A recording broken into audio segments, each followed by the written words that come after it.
interlude where I pick up the work from the docks, and we kind of played it off of The Wire. If you watch The Wire, you remember the docks. Right. Yeah, so it was like, all right, we're going to pick up from there. I shoot my little scene at the docks.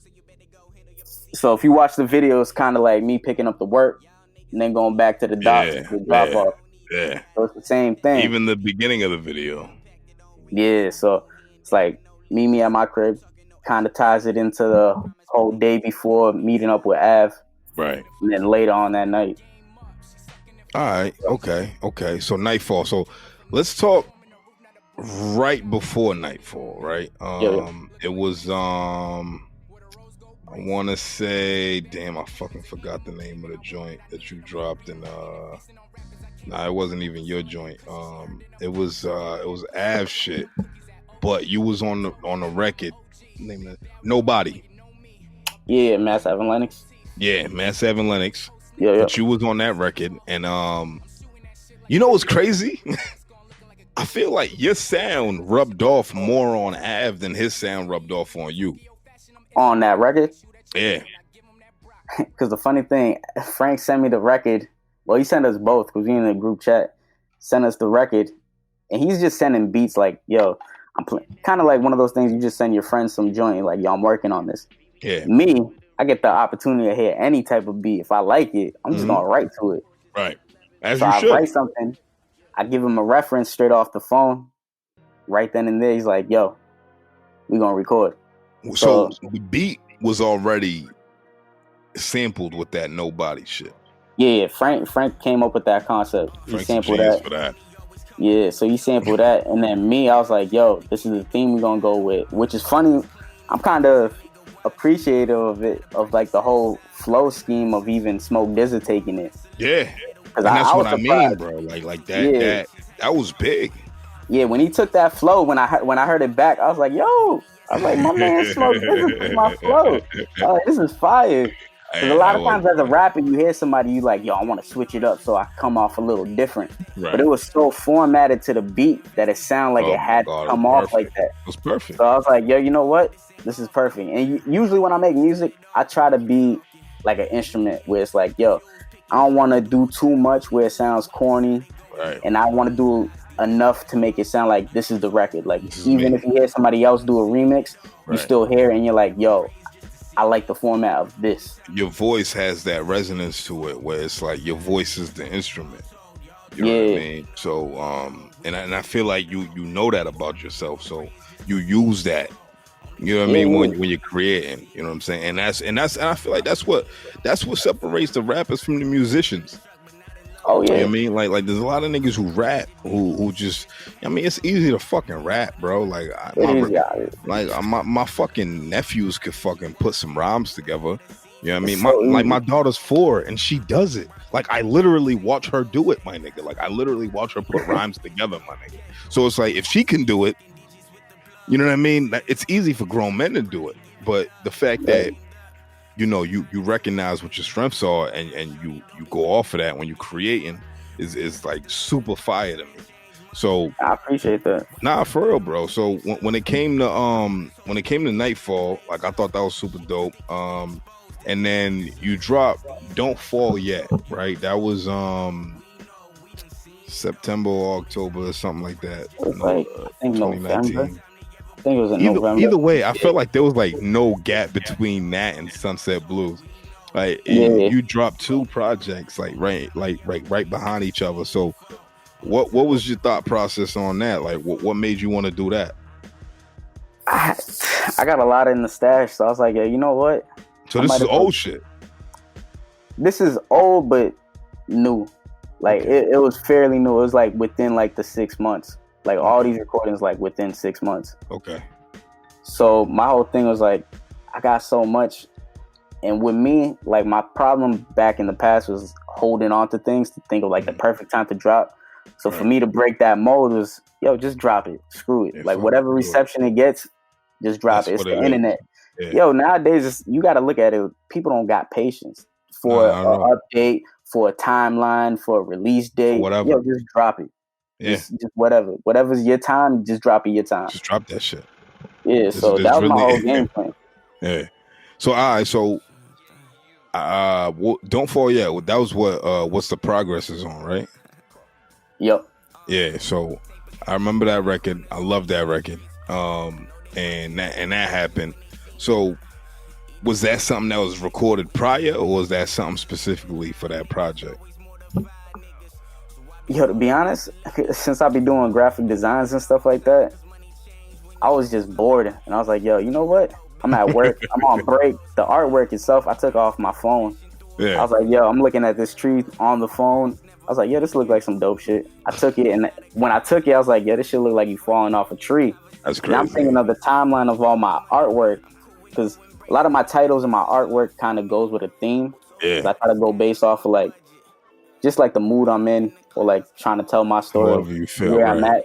Yeah. So like the first tape is like Chasing Visions, and then Broken Details, and then it's like Don't Fall Yet, because at that time I'm like, yo, this whole time I'm contemplating, I'm like, yo, I'm 25.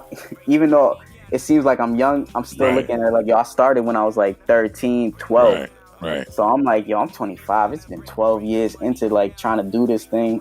It's not really going how I want it. Right. So the whole theme is like, yo, don't fall yet. So for me to be like, you know what, you haven't done enough, keep doing it, but do it at a rapid pace. Because I see like a little gap. And my story is like, yo, you took 3 years off, it looks like.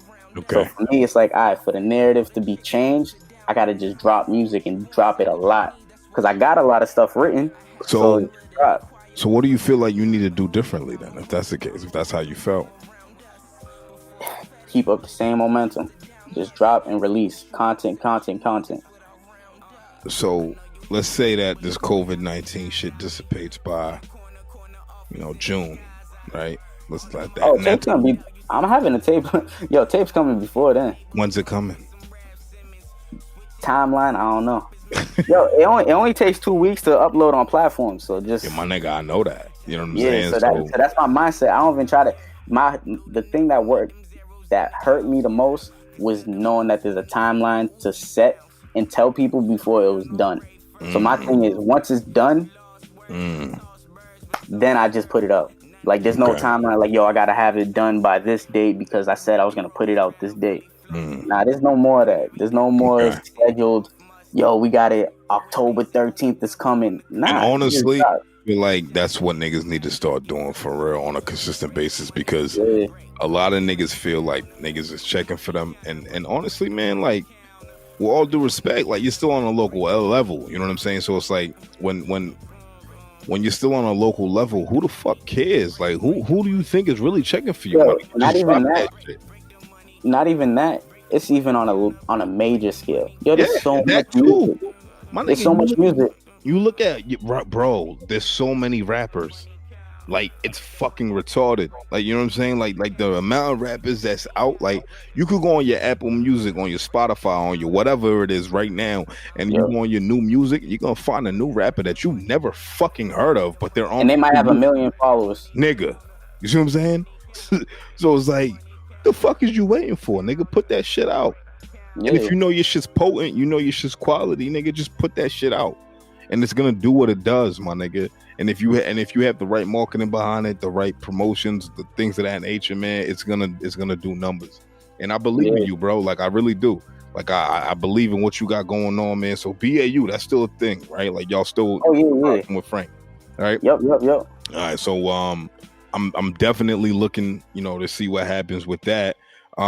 So Sunset Blues, let's talk about that real quick. What's that about? Like, why Sunset Blues? Why was that the name of the project? It was a playoff in Nightfall, because Nightfall was more so being in the BAU bag, where I was fitting to the Frank sound, the dark sound. That's usually not my cup of tea. But you do it well. I try to. So like the Sunset Blues was like, all right, the sun's falling down. This is my different day. The sun's coming down. I could express myself, hit the melodies, hit the raps, explain everything my way. So it's kind of just changing the narrative of Nightfall and just changing it to Deon Chase's way of doing Nightfall. Okay. It's the same. Yeah, it's the same title basically if you look at it. Nightfall, Sunset Blues. That makes sense. Yeah. Makes sense. So I want to bring this to a landing, bro, because I always Try to keep these down to an hour. You know what I mean? Oh, yeah. What do you want to accomplish by the end of 2020? How do you plan to choose what the future brings? Choose? See, you trying to bring me back to like my old ways of trying to dictate things. And man, that's what CWTFB means, man. Choose what the future brings, man. How you plan on doing that, man? Like you said, being more consistent, just dropping. Without any regards of, because to be honest, as you get into this business, to anybody who hears this coming up, numbers don't mean nothing. They don't. I'm gonna tell you right now, unless you get in a check with numbers, right, numbers online don't mean nothing. Not a damn thing. Trust me, I know. It don't mean nothing. You could have 1 million plus numbers digitally, metadata, whatever you want to do. It don't bring no numbers to your bank account. It don't. Right. So my whole thing was thinking that meant anything. So it held me from being, that person that drops, because I want to get the perfect amount of numbers at the perfect time. And nah, just drop.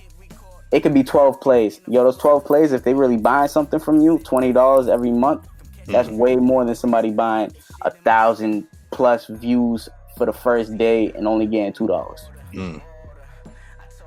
And you just gotta, you gotta treat this, the trap is a real thing, and in music, if you bring that same mindset, it's the same way. Trust me, I know. It's the same exact thing. So being fabricated with fake numbers, that it's an illusion that they spread to you. So moving to the future is just drop. Nah, I get it. Being consistent so people know you there. So what do you have any projects that are pending right now that you're looking to drop? You have anything to promote? I got 2 projects, not to promote. Okay. Because nothing's finalized, but I got 2 projects in the work. Okay. I'm in the studio Sunday amongst this whole COVID thing. I'm in the studio. Man. I'm trying to. I got an 8-hour block. I'm quarantined to myself in there. Just be safe, man. I know you got a little man to get home to, man. You got shorty that you gotta get home to, man. Like, that's the hard thing about this whole situation right now, is just keeping those. Because bro, honestly, I feel like if I get this shit, I'll be fine. You know what I mean? Because like I got a good immune system, but it's not about me. You know what I mean? It's really not about me. It's about the people that I love the most. So, protect yourself. Is there anything that you want to end out with? Is there anything that you want to leave the people with? Shoot, I appreciate you. Give me the platform. Yeah, my nigga, I appreciate you for even agreeing to do it. Like, you know what I mean? Vice versa. Like, appreciation is high, because to tell your story at any point for somebody to want to listen, that's like, even starting rapping and wanting to be a rapper, the main thing was to tell your story. So anybody who wants to listen to your story, that's like crossed off on the goals, because that's your whole objective. You know, the thing is like I felt like I watched you grow through the music. Yeah. You know what I mean? And you posted like a discography like a month ago or something like that. And it's funny because I looked at every single album cover and I was like, damn, I remember when this dropped. Damn, I remember when this dropped. So like each album or project, whatever it was that you want to call it, it brought me to a certain point in my life that I was scoping your music through at that time. So like it was just like, damn, like this nigga really been out here since 2011. Like, you know what I mean? Like, and it's 2020, bro. It's about to be 10 years for you, like when it comes to this project. So it just comes down to just making it worth it, man. Just doing it, man. I didn't know you was Cape Verdean. Like I feel like that right there is a big is a big thing, because in this market in Boston, bro, like nigga, Boston is like Boston and Providence, right? It's like the mecca of Cape Verdeans in the US, right? Especially Boston. You know what I mean? So the fact that you one of those guys and you doing your thing, and the fact that you told me you got, close ties with D the Flyers, man, like I'm really excited to see what happens next, bro. Like for real. I'm a full supporter, bro. The fact that you even said that, I want to do this, that's real shit to me, because I was watching your movements for years, but like the first time I actually met you was the last podcast, Paula. Yep. And it was just real vibe since then. So anything you need, bro, I'm here in your corner, man. Anything you want me to do, nigga, I'll come and fucking hold the fucking light pole for you, nigga, for a video. This nigga Lyra told me that, nigga, on the last episode, and I said, yo, that's real shit. Like, for niggas to want to be able to come and hold the light pole for you, nigga, like, that's how you know they support that's important. You for real. Yeah, nigga. People don't know until they get a video shoot. Nigga, right. You know what I'm saying? It's like, that's part of the production, man. That's part of the process, bro. So anything you need, man, you know you got me, man. CWTFB Radio got you, man. I got you whenever. I appreciate that. I mean, anything you want to end out with, bro. I'm gonna leave it open for you right now. Not much, but more things coming. Okay. That's the last thing. More things coming. Okay. So peace and blessings, bro. Stay safe. Same to you. Stay healthy, man. You know what I mean? Keep the family bless safe. Up to the fam. You already know, man. Much love. Anything you need, you know, holla at me, bro. But this is CWTFB Radio. We out.